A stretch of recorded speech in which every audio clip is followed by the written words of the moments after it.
I've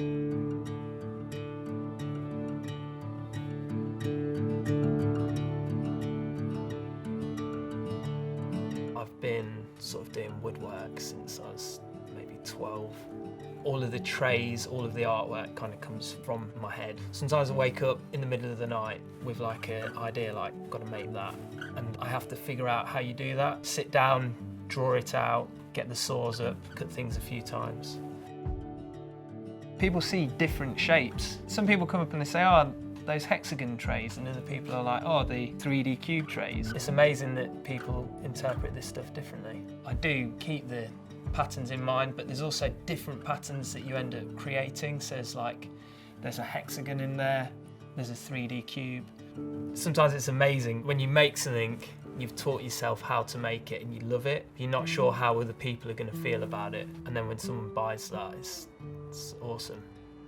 I'll have up to sort of sometimes maybe 100 versions of a design, and then as I'm putting it together, I might reference a few different designs and try a few things out until the final product is there.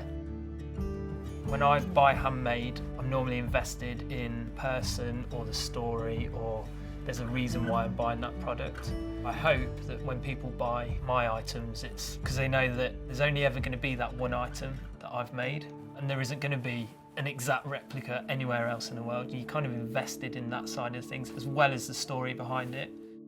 I love getting a kind of out there idea from a customer or anybody that's like, have you ever thought about making this? Or could you just make whatever the example is, and taking that idea and actually designing it? Anything that I can recycle and reuse and tell the customer, this came from this place. This old door is now your table. It takes a long time because, you know, you're starting off with a piece of wood and you've got to cut it in every way to get it into table. A friend of my girlfriend's bought something before we were together, and I ended up at her house. Like, the first time I've met her, and I really want to be like, I made this thing that you've got, but I also trying to play it really cool. Yeah, eventually I just said, I made that.